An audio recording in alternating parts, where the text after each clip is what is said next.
Hi everyone, I'm Mike. And my name's Carl, and this is another episode of It's a Corepunk podcast. And today's episode's going to be all about raiding, what we know, what we don't know.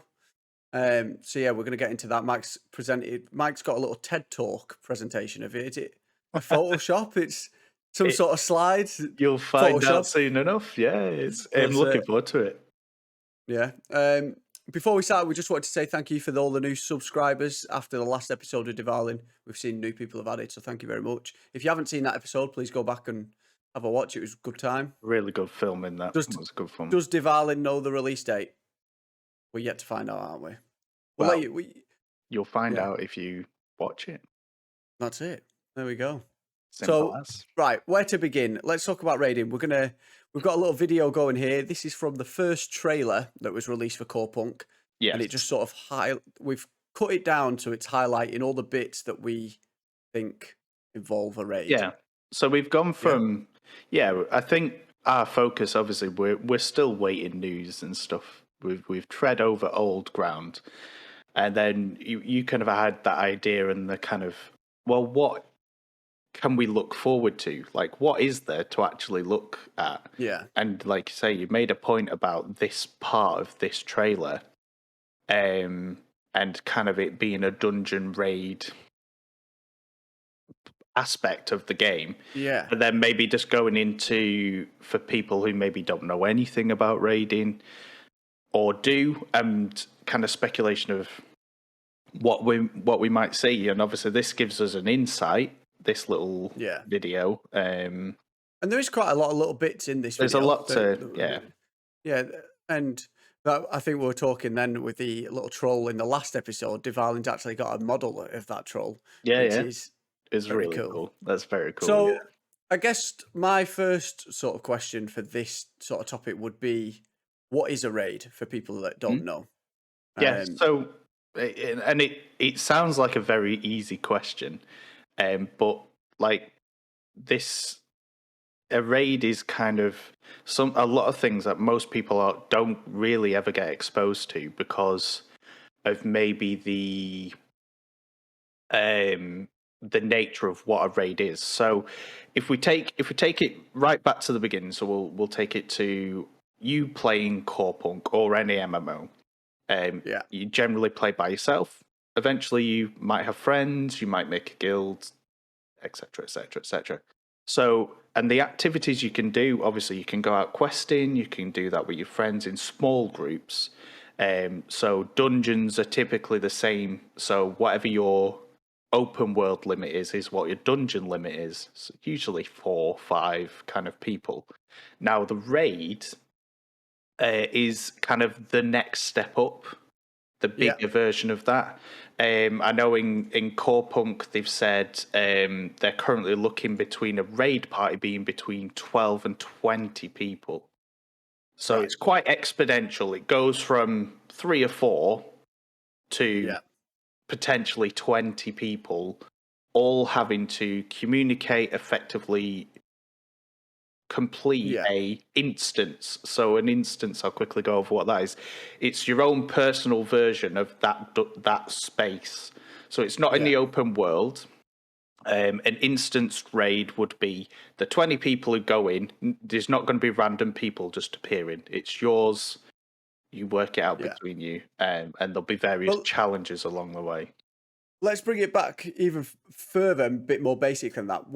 What are we instancing in? Is it a race? Is it a challenge? Is it a battle with a creature? Obviously, I'm looking at this, so I'm imagining it is sort of like you're going into an area and you're going to fight a boss. And is that sort of just, that's what a raid is? Is that kind of a series of trials? Multiples, so they can be built in a number of ways, really. You can have, typically there is an end goal, and the end goal usually is a big baddie.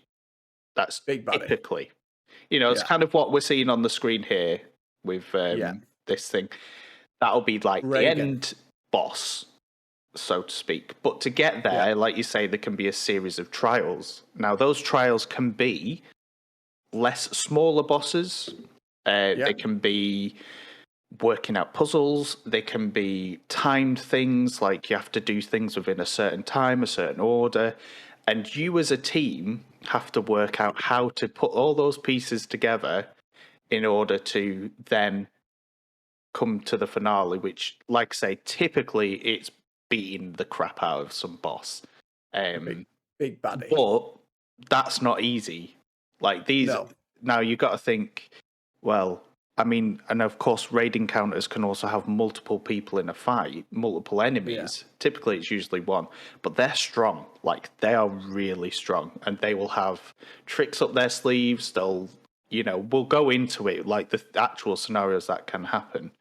So if you think of a raid as a huge dungeon that'll have several parts that'll lead into culminating into, take down. Think of battle. Like a hierarchy. You might have a big boss at top. You need to take down his right hand man first, and like the other things. Cool. And they could, it's good. It's so another question I have then: would a raid be locked to sort of top level only? Is this sort of end content that you'd be doing raiding at? Typically, yes. Nearly so dungeons are typically the way how MMOs form. The dungeons, which are obviously, like we say, the smaller party things, like smaller versions of them, are usually part of the leveling process. So you get a taster almost of what you can learn certain mechanics. You learn certain mechanics. You understand how you go in. You might kill a few lesser creatures, do that jumping puzzle, whatever. Now, raids typically are high tier. And obviously with that, because there's a higher skill level, because it requires more communication, there's a lot of people relying on it. It also means that the rewards typically are better as well, because it's high risk, high reward. Yeah, exactly. And they do take time as well. Like, I would imagine, from previous raid histories of other games I've played, that these aren't 10-minute endeavors. These could be some games now actually include like checkpoints, because people don't have 8 hours in an evening to just sit and try and do this boss or whatever. And that's the only sort of experience I've had of hearing about raids, knowing that they are some sort of massive battle, because our friend Rob would be playing them all day, and I'd hear that he'd been in one raid all afternoon. Yeah. And I'd just be like, wow, that's a lot. And I'm excited to hopefully Corepunk. And I think they've mentioned a point that the big bosses will have multiple sort of mechanics that come into play as they lose health. Yeah. So it'll be like there's, like I say, they will often have tricks up their sleeves. Most dungeons or like kind of lower level bosses or elite enemies, however you want to describe them, will usually kind of have a trick, maybe, like they might have that one attack, but usually raid bosses and raid encounters and raid puzzles have multiple elements. Like, so it's not just, they've got that really charged fireball shot.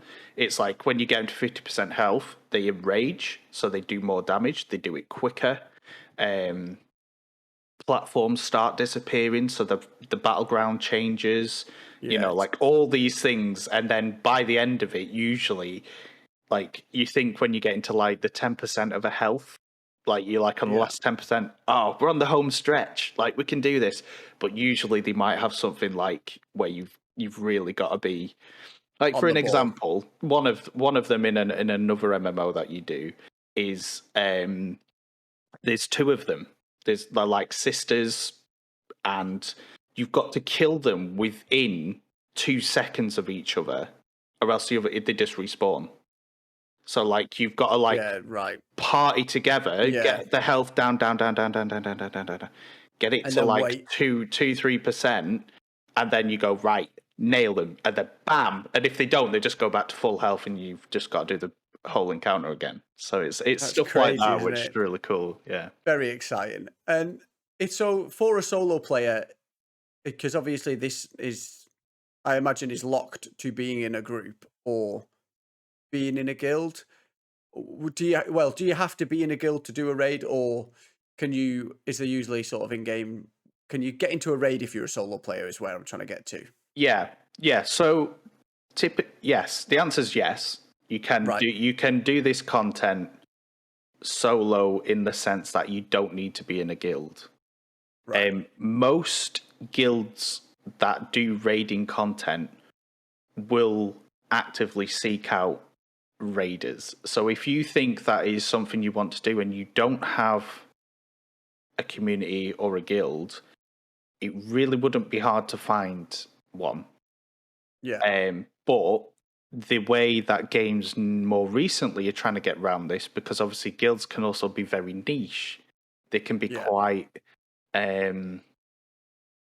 elitist, and I don't necessarily mean that in a bad way, is that there's only 30 slots in this guild, we need the best of the best. So it can create this kind of barrier to entry, and that's why I was saying it before, like raids aren't as, like, not many people will have done it because there is kind of a slight barrier to entry. But what game developers are doing now to break that down is things like looking for group like menus, looking for range. Yeah. So what you can do is if you are not in a guild and maybe you're in a guild that's a social guild and it's just not their thing to do raiding. You might be able to get a couple of them. So at least you party up with the 3 or 4 who was like, yeah, let's do a raid, and then you could search with that group into the raid finder. Right. You will. Yeah, so and that's how you get in. Games implement that, so then because at the end of the day, the developers want you to play it, but they also don't want it to just be like really easy where people can solo 20-man events. So they have, it is striking that balance of it does actually need to be hard, but not you can inaccessible. And along with that, like I said, go on. No, go on. You carry on. Yeah, just kind of going back to that thing of about, because it is that higher end stuff, usually that means the rewards are higher. So there is an inherent value to people wanting to do it. Now, the caveat with Corepunk is that, and we talked about it in the last podcast as well, actually, is that every activity will reward you with similar tiered stuff. Yeah. So what's going to be interesting is what they do, because typically raid gear in most MMOs is the primo. That's what you want. It's the best of the best. That's what I was going to ask. Yeah, I was going to ask is it essential to get the best gear? Is raiding essential to get the best gear? Is what I was going to ask. Yeah. So, yeah. Yeah, it typically it is, but because of what we know about Corepunk is that people can do PvP and still get. So what will be interesting is how I imagine it will be skin based, like if you've done that raid on a 20-man difficulty, there'll be a chance for, it could be a mount to drop that you can only get in that raid. I don't think stat wise we'll see it be like you need to do that raid to get those good stat armors, which is good because again, accessibility is key. And it's also good for people, going back to that solo thing, is if you can get good gear from doing solo content, whether it's crafting, like you could essentially craft your own armor to be raid ready to then go into raids, rather than trying to do raids to get raid gear. Because that's also a thing, because of like I say, inherently they're usually better, but I think they'll go down the route of really cool weapon skins, really cool mounts, like that kind of thing. So before we get to your TED Talk, should we say? Is it a TED Talk? So, yeah, sure. I wanted to highlight, because I keep seeing it every time this goes on, just how brutal that kill is there. It is. So I'll pull it back just a second. But as you're watching them come through this, you'll see it on screen now. I don't know if you can see my mouse, but as you're watching them come through this little corridor and they're trying to dodge these, the kill of that person in front of Brute, I think they're called Sparkle, is absolutely brutal. Just instant decapitation. And I'll talk about what these. Oh, brutal. Yeah. Well, yeah, and let's move over to we'll you. go into that now. So that's a good place to start. So I think the point of this part of the video is just to kind of speculate a bit, because I think speculation is always healthy. Yeah, it's fun. And also just kind of talk about what we have seen and what we could expect to see from such content. And there are little bits of information that from Illumio's post of everything we know so far. Yep. Yeah, so they have talked about... there are bits of raiding information there which we can look at as well. Yeah, so they do talk about, like I say, we've done the suspected raid numbers. The one thing I will say is quite interesting. They have talked about some of them will have entrance limits, and I'll just quickly go over what that means. Is that people can, you know, the term farming, repeatedly doing the same task over and over again for the chance of getting something. So entrance limits will mean that those dungeons can only be done a finite number of times per week, per month, per whatever. Which is really interesting because that also makes the accessibility, and it's a thing we talk about a lot with Corepunk, with what we've seen, is that you may only be able to do that dungeon, that raid, once a week. Yeah. So people who have loads of time to play don't inherently then get more chances to get really cool stuff.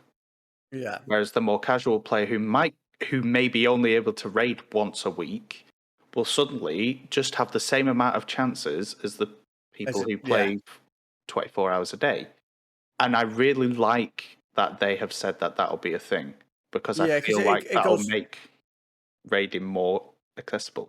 Yeah, that's what I was going to say. It comes back to that point of being accessible, doesn't it? Yeah. So let's bring up this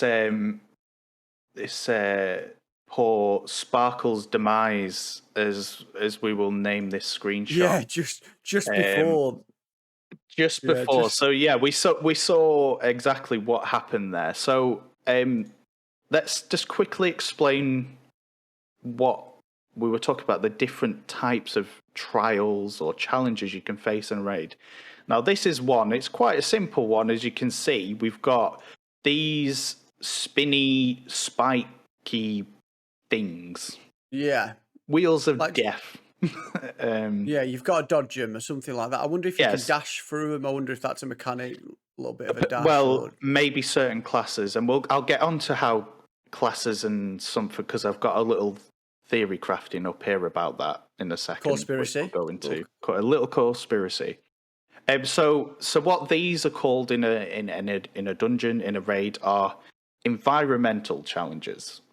Yeah. There's not a boss controlling it. There's not a player controlling it. This is the environment. So anything that is not a person, an NPC, or a mob of enemies. Yeah. These are environments. So these can be anything. So obviously these are Wheels of Doom. And poor Mr. Sparkles, and let's just highlight this in the best way possible. He gets destroyed.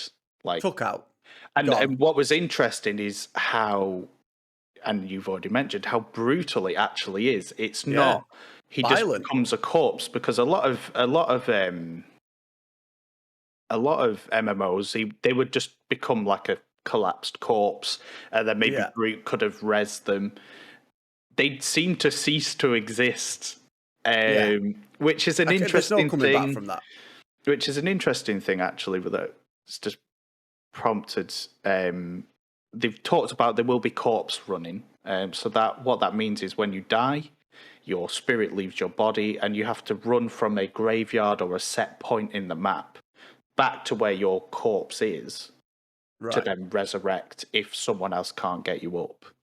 Yeah. What's interesting about this is, obviously, there is no corpse. Yeah. So, I wonder what happens there, whether they just go back to the beginning instance of the raid, or, because if there's hardcore mode, sometimes they'll do things where it's you only get so many revives per team. So you might have 20 people, and you might have a pool of 10 revives, and once they're gone, they're gone. So the same person could die 10 times, but then after that, you've got none left. So maybe that is what we were seeing there, is they've ran out of their revives, and that is the hard. Right, you're out. Maybe, potentially. Maybe if they had the revives, they would have been knocked down, ready for a res. Yeah, or there will always be things that insta kill. So obviously, whatever these things are, these wheels of death, they could just easily be instant. It doesn't matter just what instant armor kill. is or whatever. But you did talk about skills, so you've got to think about like dash skills and dodges. You know, like the ranger can do that shot where they jump back. Yeah. Now, I know it sounds a bit convoluted, but you could easily have, if I get the highlighter, you could say this was the ranger. Yeah. And he shot here. He could then bounce back over that.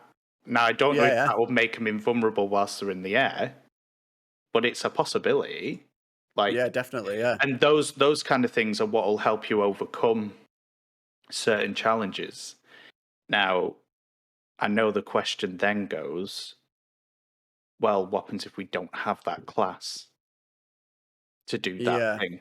Yeah. Now, way game developers get around that, because some don't. Some just go, well, tough, you need to bring a warlock. You need to bring a... Yeah, to complete it, you're going to need complete this. it. And that's just part of your composition of your raid team, which is fine. But again, accessibility becomes a thing because maybe lots of people don't play that, which is great for the people who do because they're in high demand. Yeah. But then it makes it less accessible. So how they can get around that is, if I just bring this away and we'll go on to normal chalkboard mode now. So let's say this is the battleground. This is the area we're having a fight.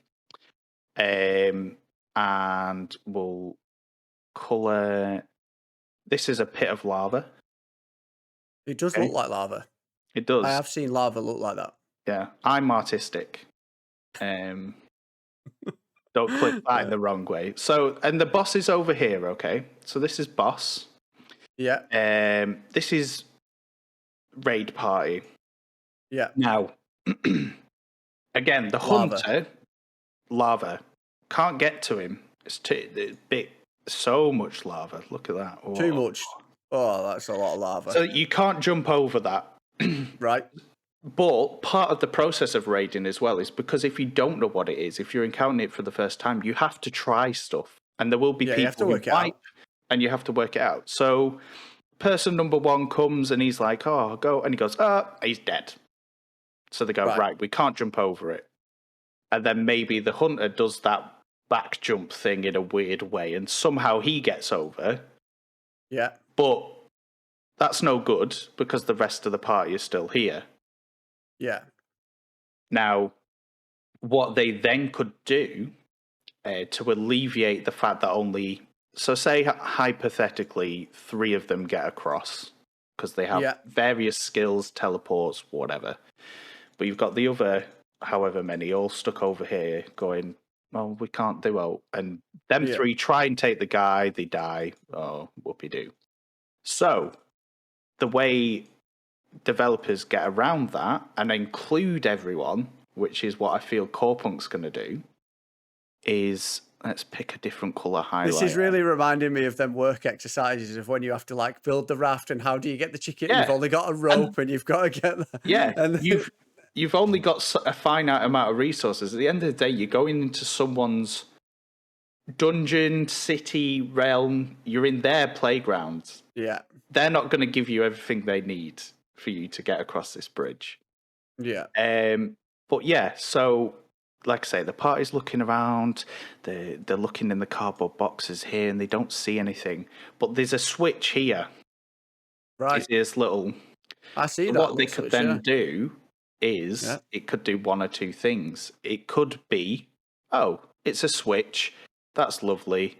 And ironically, that switch makes a bridge pop up. So then now everyone can get across. So that then alleviates the fact that, but they usually don't like to make it that easy. But it could be a thing. The other thing they could do is actually there is in a chest over here, a pair of rocket boots or something. Yeah.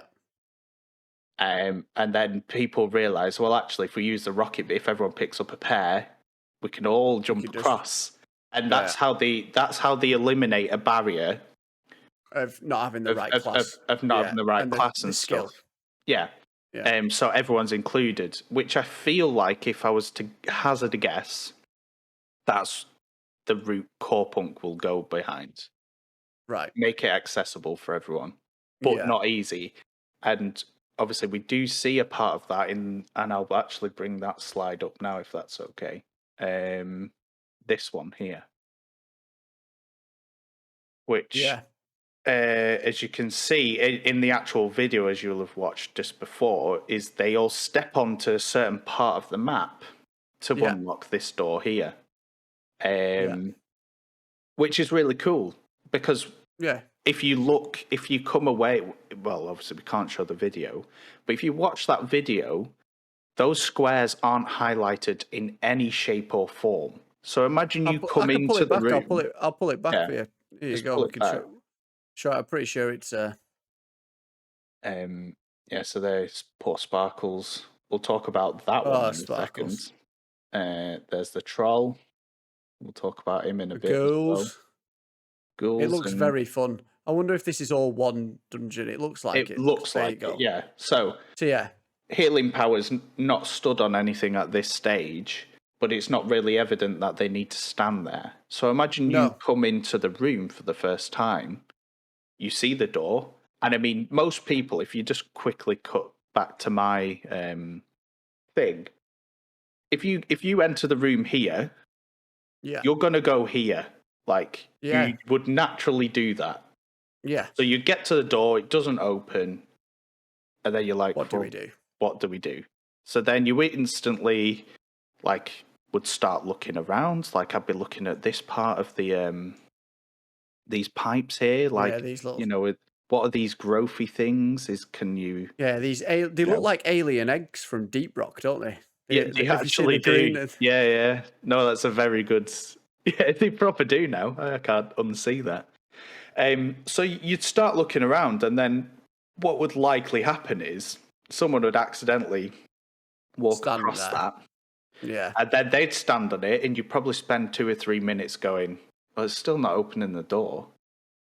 There must be another one. And then that is the puzzle in itself. So it's not just hit enemy, hit enemy, hit enemy. Oh, there's some more enemies that have got more health. Like, these are really fun. And if they're very creative about it, cracking these can be more satisfying than just fighting a boss. Of course. Yeah. Especially if you're stuck in a room and things like, I know from previous raid things are timed. So another example of a raid mechanic similar to this, if I just get rid of that, is, let's get my trusty cosmic pen out again. So that's room number 1. Yeah. There's a corridor. Room number 2. And then another corridor. Room number 3. Brilliant. So that was beautiful. The door's here. Yeah. And hypothetically, the path that we've taken, this door was open, and we've got here. Right. Now, in that one we just saw, they obviously just had the pressure plates and worked it out that way. That's fine. Yeah. That's not a bad thing. What they can do to make it more complex is that there might be something in this room. I'm not saying it'll be anything interesting, but there could be like a switch there. You switch it, door still doesn't open. They've scoured this whole room and there's just nothing. Nothing there. And then what's in that third room? Well, that's it. Someone would then go, well, surely there's got to be something somewhere else.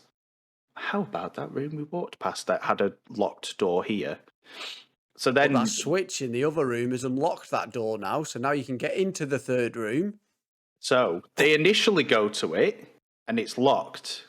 Then they work out that standing on that puts it on a timer to get into this room. Hey. which then in turn maybe has.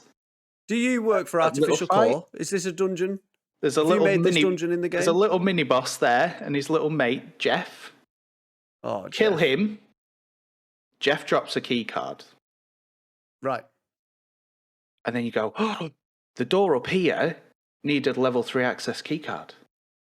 And it's cool things like that There we would go. be like, you know, little cool things. You. So I was with you. Yeah, so what the point being is that these can be Little made things. multiple rooms, multiple timers, jumps, you know, you can. They've said there's going to be jumping puzzles, haven't they? So yeah, they've talked about it, and I think the implementation. I mean, we see it in one of I think the 15-minute one. The guy has to go up, doesn't? And he has to stand on the thing to open and let them through to then. So I imagine we'll see a lot of. We do have a video on the channel if you haven't seen it, where it's like 15 things we know about Corepunk so far, and it highlights some bits like that. Cool stuff. Yeah.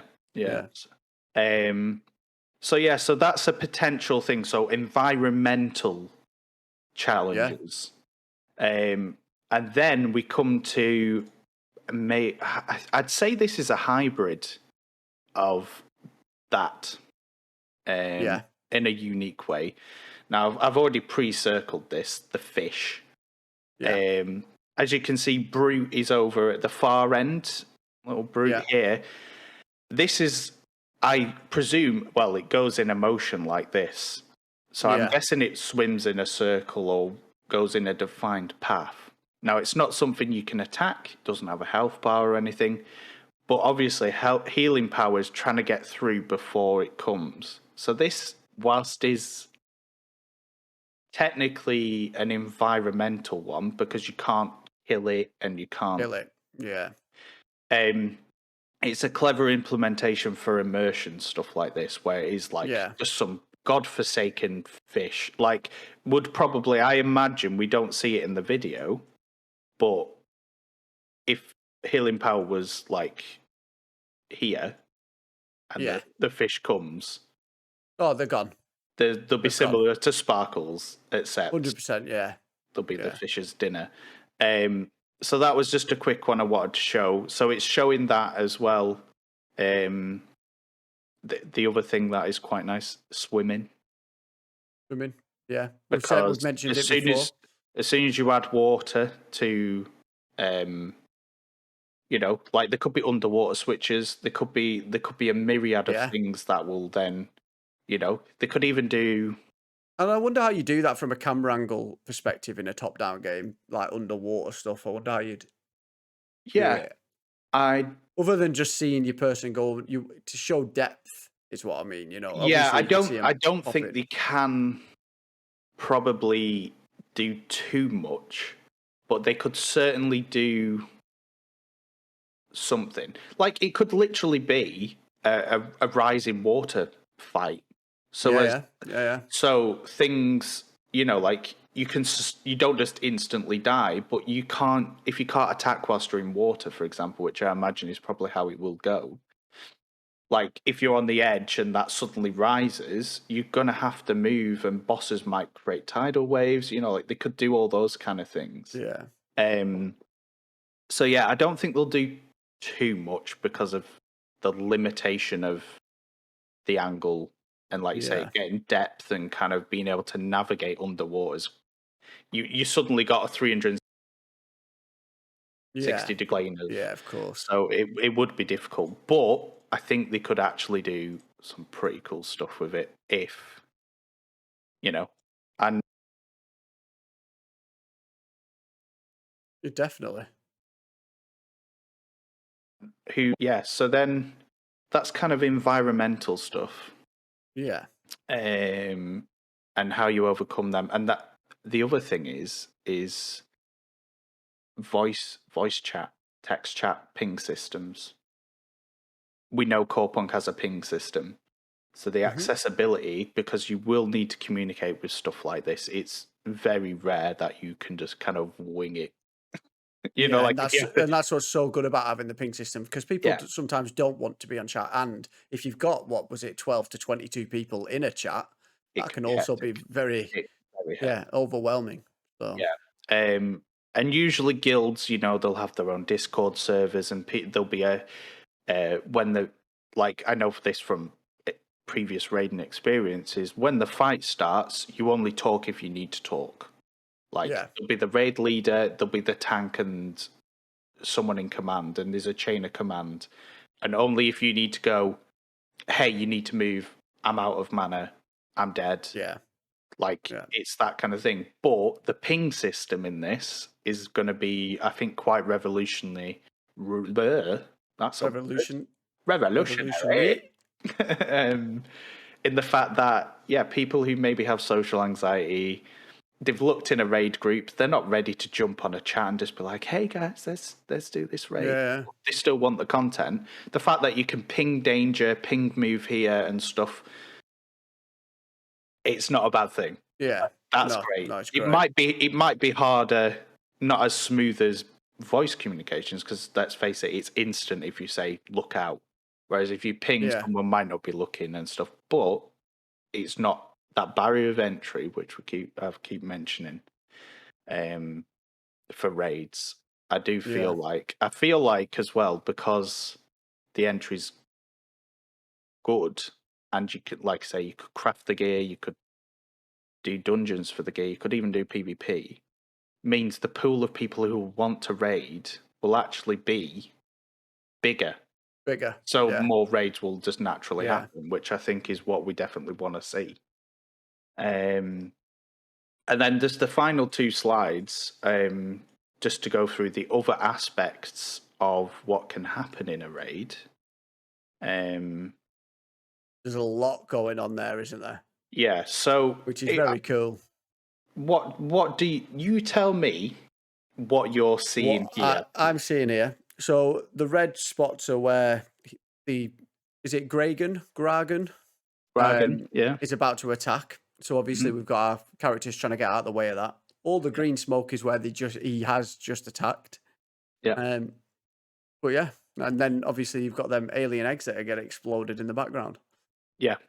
So this screen, and the reason why I've got this screenshot as it is because I think it does highlight a lot of cool things. So environmental, which we've covered a lot with, like things exploding that's been touched and attacked. Which again, you can add. It may be a case of carrying an explosive barrel to a door to blow it up. Like those kind of things, if they're going to have that interaction, you can just, sky's the limit then. But yeah, you're exactly right. So it's quite good to know these things if you've never raided or had any kind of bigger fight experiences.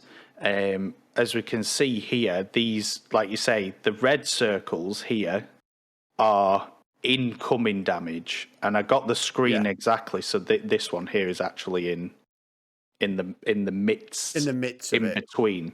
So so you've got already damaged, and obviously they make it look cool. You can see the cool particle effects going everywhere. You can even see some skulls, because obviously I just can't believe. Every time we look at this game, I just can't believe how gorgeous it looks. I cannot. It's so good. Like this, I really can't wait to see it. The fact that these are coming out here, so I'll swap to the highlighter. So these are what are being shot out of his cannons. So they're going up into the air as a volley, coming down. The cool little thing of just having like a skull, like as part of the puff. That's so cool. I know you're not looking at that because you're running for your life, but the fact that it is there, it's quite cool. So the red one's the incoming, and that's a really good indicator. So obviously you're not relying on a ping system then. You have your own intuition that you need to be looking out for the red marks or whatever it is that's going. And obviously there'll be a time. So I know we've been playing Guild Wars recently. The way they do it with a timer, which I find is quite interesting, is that they've got the red circle, but then the red circle starts filling up darker red in a time. So you see, like, we've got this one here. What it'll do is it'll start from the middle and it'll go out, and maybe it'd take 3 seconds, Yeah, You don't but need then to you know know it's you've 3 got to get out of seconds. there. But if you're in there, you can see, oh, I've got a quick moment. You might fire off that last volley. You might get that last spell slung off. It doesn't quite show it on this, so I don't know if that's going to be implemented. But that is a cool thing to look out for. But if it's just red, just get out of the way. Get out of the way. There's very like 101. If it's red, it's very rarely good. It's usually an enemy. So the boss can actually bring a lot of challenges within themselves, because a lot of old bosses used to be, obviously in the early days of MMO, technology is great now and we can do a lot more. AI, and we know how good the AI is from the PvE farm breakdown. You saw them targeting the healers and stuff. So you can imagine that in a raid scenario where you've maybe got 2 or 3 tanks, 3 or 4 healers, and if their boss is just going to go, well, they're the weak one. Yeah. That's going to be cool in itself, because I don't think I've played a game where the boss AI is intelligent enough to do that. Yeah. Because the mechanics don't lend to it. If they've got taunts, they've got taunts and stuff. But so what they can do is with this as well is later on, so we can see his health is low, and we actually do see in the video that they do kill him. But once he gets back under 1,000, what can happen then is those plasma bombardments or poison bombs, whatever you want to call them, what they could then start doing is actually leaving caustic slime or something. So then you're suddenly not stuck in that area. You're stuck in that area that, it doesn't always have to be drastic buildings falling down and stuff. It's just control. And we've talked about crowd control in 101 and stuff. And that's what it means, which they can actually do a lot, as well as hurt you. They can do other things to make it change the battlefield, can't it? Oh, massively. And it's wonderful, and it's a great thing to kind of... I don't know why I can't slim this guy down. Let's get rid of him. We'll just chuck him down there. He's out of there. Chuck him there. Last one. Last slide. Next slide, please. Is this one? And we've talked about it already, this podcast. This is the troll, who isn't a boss. No. But was a nice welcome surprise for the party as they come round the corner of the map. What's interesting about this, and the reason why I wanted to highlight it, is because there's water here. Now, we don't know if it's poisonous, but again, talking about control, this this troll forces, and you'll see it in the video, them that way. Now, even in sustained fights, so big boss fights, these things could be instant death poison. Yeah, it might be that you can't cast in water. Yeah, so what these things do, whilst they are an NPC and you can overcome them, in first encounter, obviously they come round this corner, you don't even see them because of fog of war, until they pass that line there. Yeah, exactly, yeah. So it's a surprise. So if one guy had run off by themselves... That'd be it, yeah. That'd be it. They'd probably be dead and be like, oh, guys, I'm down. Why? What happened? This troll with big fists just came out of nowhere. But what it can also do is make this encounter, which, it's just a troll. I say that. Just a troll. But it could have easily forced them all. It might have a ground smash, and it could have pushed them all into that pool of water, and it could have been a raid wipe. Yeah. So even though it's not a boss encounter, and it's not necessarily an environmental encounter, there are still things in raids, everything is out to get you. And that's what I like about the raid side of it, is that everything's a challenge. Nothing's given to you for free. You just kind of have to pull together and get through it. Pull together, band together. Well, I thank you for the work you put in there, Mike, with those screenshots, and I imagine people watching have enjoyed that as well. I hope it's useful. And at the end of the day... It's an interesting topic, and there's even more to go into, isn't there? I guess with that. And the more that comes out, the more we'll see, obviously. Mm. But just to say that that was the first trailer that they put out, there was actually Yeah. a lot there towards that side of stuff. Yeah. Yeah, definitely. And we saw, and the fact that we didn't see just, oh, there's one big boss being killed. Like, it was Sparkles getting annihilated by a Wheel of Death. There was a troll. There was the platforms. Like, and that was the announcement trailer. Yeah. Like, that was really early on. So the fact that that's already in the system. And, you know, like, if you look back to the thing, they talk about, will dungeons and raids be part of the endgame content? And they've said for sure it will play a big part in the endgame content. So that does show that they, and I know we've talked about the fact that they said about 60% is going to be endgame. Like, it goes to show, like, they're not just putting dungeons in and raids because that's what you do in MMOs. Because some of them do, and they're all the same. You go, oh, killed that boss, or killed that boss, treasure. Like, I just don't think we're going to get that with this. It'll be drastically different. It'll be very exciting to find out.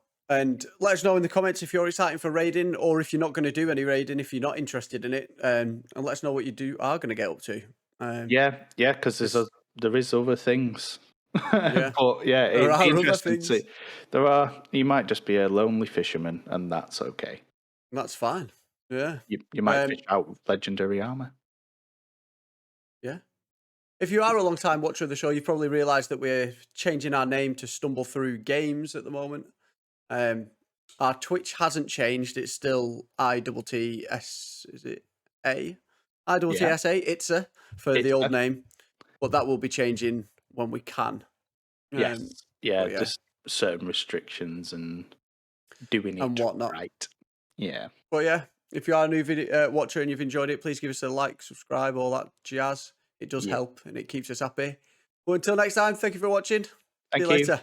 Bye-bye. Bye.